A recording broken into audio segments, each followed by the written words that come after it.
médecin. Et j'avais en consultation devant moi un chargé d'ambassade d'un pays arabe. Et son téléphone a sonné. Et il a blêmi. Et c'est un monsieur que je connaissais depuis longtemps, je soignais toute sa famille. Je lui dis qu'est-ce qui se passe? Et il me dit ça va être la guerre mondiale. J'étais collégien à l'époque, j'étais tout petit. Et je suis arrivé chez moi avec un copain, comme bien souvent. Je préparais à s'amuser. Et ma mère avait une tête défaite. Et m'a dit, c'est pas la guerre, mais presque. J'ai eu de la compassion pour les États-Unis qui avaient subi un tel drame, en me disant, si ça arrivait chez nous, si par exemple l'esplanade de la Défense était attaquée comme ça, que des bâtiments s'écroulaient, ça serait un drame national. Le choc de voir certaines personnes réagir différemment.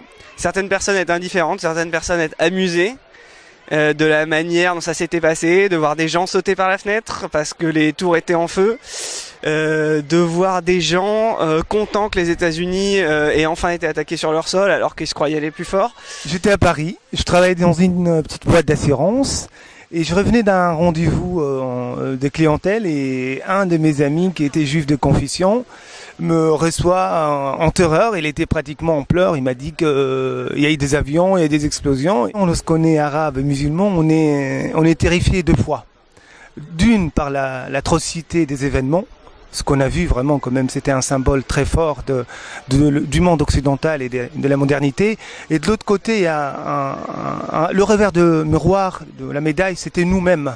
Ça venait de nous, de notre religion. Le 11 septembre a changé des choses en moi. La façon dont les gens ou les autres me regardaient et la façon dont je regarde moi-même ma culture et ma religion.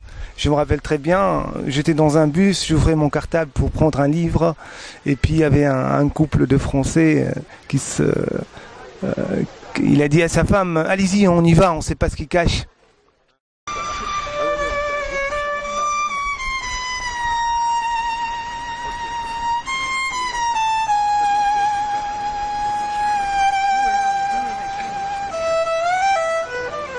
J'ai senti tout de suite que c'était une fracture immense qui s'ouvrait. Le lendemain, spontanément, je suis allée avec quelques Parisiens, nous n'étions pas nombreux, devant l'ambassade des États-Unis. Et pour la petite histoire, je suis quelqu'un qui avait plutôt manifesté contre les États-Unis souvent dans ma jeunesse. Le 11 septembre 2001, j'étais au Parlement européen, j'étais parlementaire.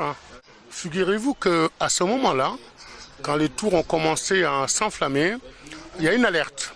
Mais j'étais tellement moins subjugué par les images, que je ne me suis pas du tout précipité à ce moment-là. Et quand je suis sorti, finalement, c'était le désert le plus absolu. Et à partir de ce moment-là, j'ai décidé que tout le 11 septembre, je ferai en sorte de participer à une initiative. Et aussi pour rappeler que tous ces hommes qui parlent au nom de l'islam, alors pour quelqu'un qui est musulman pour moi ou qui parle au nom des peuples opprimés, pour quelqu'un qui vient du tiers-monde, ne peut être acceptable pour moi.